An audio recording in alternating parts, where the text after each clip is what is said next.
Muy buenas noches, mi querida familia espiritual. Mi nombre es Brian Cepeda, hago parte del Ministerio de Doctrina y Enseñanza.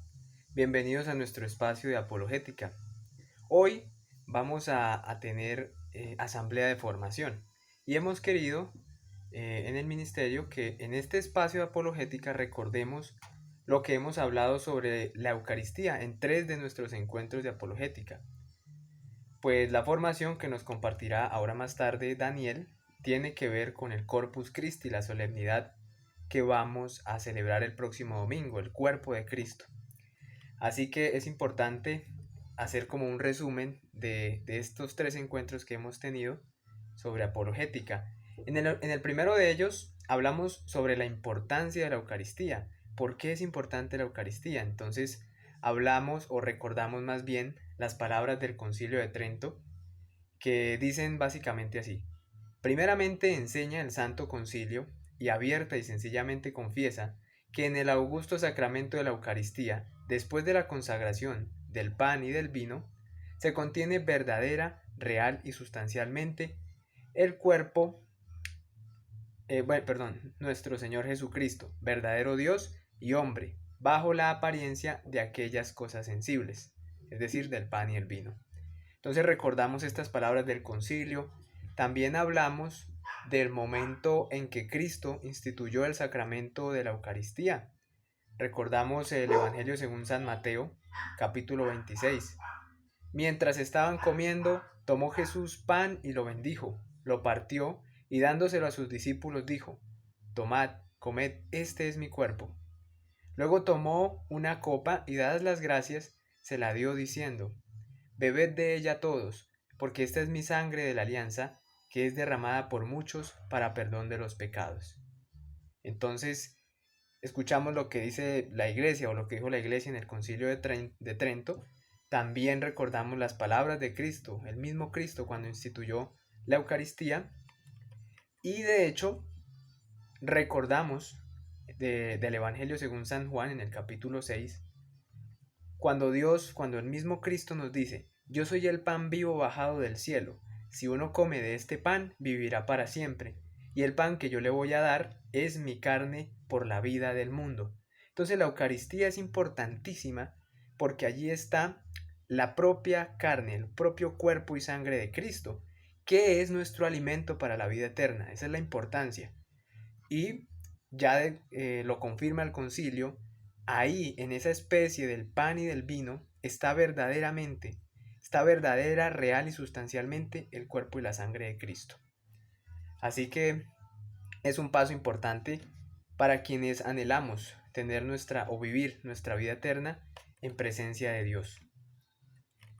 En el segundo encuentro hablamos sobre cómo el Antiguo Testamento prefigura la Eucaristía o el sacrificio de Cristo, que es el que conmemoramos en la Eucaristía. De hecho, hicimos un paralelo entre la Pascua judía, la del Antiguo Testamento, y la Pascua cristiana, la que celebramos nosotros ya después en el Nuevo Testamento.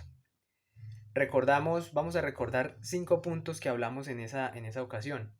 La preparación de la víctima. Los judíos debían preparar el animal que iban a sacrificar desde el día 10 hasta el día 14. Para el día 14 sacrificarlo. Nuestro Señor Jesucristo no murió de una vez, sino que Él fue, llamémoslo así, preparado.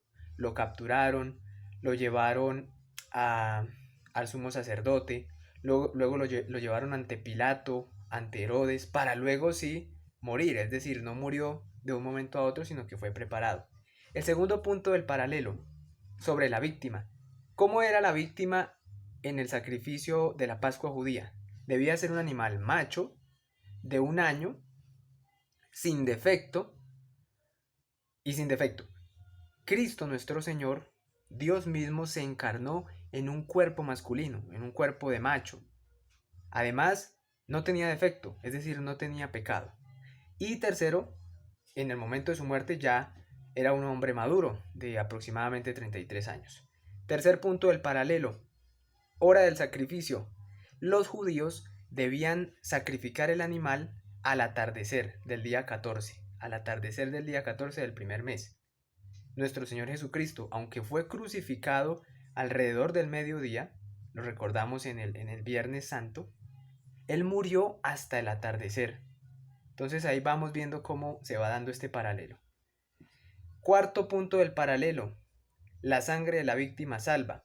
Recordamos que cuando Dios liberó al pueblo de la opresión, de la esclavitud con los egipcios, les pidió que al animal, la sangre del animal que sacrificaban, debían untarla en el marco de la puerta. De esa manera el ángel exterminador no asesinaría a los primogénitos de Israel. De la misma manera, la sangre de Cristo, que es el Cordero de Dios, nuestro Cordero, nos salva del pecado.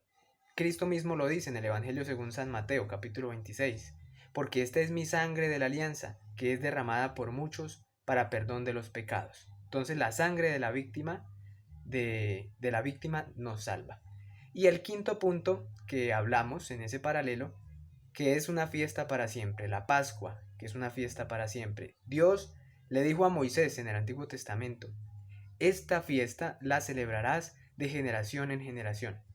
Asimismo, Cristo quiso que la Eucaristía la celebráramos siempre en conmemoración de ese sacrificio y hasta que Él vuelva en su segunda venida. Entonces, estos fueron los 5 puntos que hablamos en ese segundo encuentro de apologética sobre la Eucaristía. Y en el tercer encuentro hablamos de la importancia de recibir dignamente el cuerpo y la sangre de Cristo, es decir, recibir dignamente la comunión. Leímos una parte de la carta del apóstol San Pablo a los Corintios. Dice así el apóstol: por tanto, quien coma el pan o beba de la copa del Señor indignamente, será reo del cuerpo y de la sangre del Señor. Examínese pues cada cual, y coma así el pan y beba de la copa. Pues quien come y bebe sin discernir el cuerpo, come y bebe su propio castigo. Así que importantísimo acercarse con conciencia y respeto a la comunión. No es un alimento más, no es cualquier cosa, no.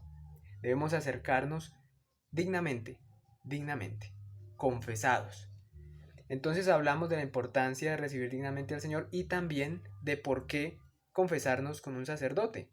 De hecho, nos hicimos la pregunta, ¿no me puedo perdonar directamente, pedir perdón directamente a Dios?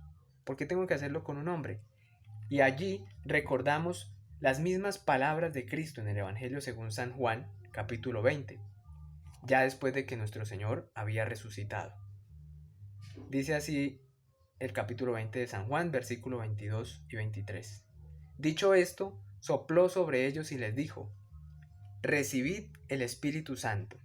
A quienes les perdonéis los pecados, les quedan perdonados. A quienes se los retengáis, les quedan retenidos. Entonces el Señor le da ese poder, esa gracia a los sacerdotes para perdonar los pecados en nombre de Dios. No por nombre o virtud propia, sino que los sacerdotes perdonan los pecados en nombre de Dios y con el poder de Dios. Así que acerquémonos con confianza a este sacramento, al sacramento de la confesión. Esos fueron nuestros 3 encuentros de apologética con respecto a la Eucaristía. Entonces, lo importante que es, allí está nuestro Señor Jesucristo verdaderamente, completico. Segundo, hablamos del paralelo. Cristo es el cumplimiento de las promesas del Antiguo Testamento. Y asimismo esos corderos que sacrificaron en el Antiguo Testamento, en el Nuevo es el mismo Cristo nuestro Señor, el Cordero de Dios, que fue sacrificado por nuestros pecados. Y en el tercer encuentro de apologética hablamos de la importancia de recibir dignamente a nuestro Señor, confesados al menos de nuestros pecados mortales. Si no estamos confesados, por favor abstengámonos de comulgar. Espero que este breve resumen, nos ayude a comprender un poco mejor lo que nos va a compartir Daniel a continuación. Dios los bendiga.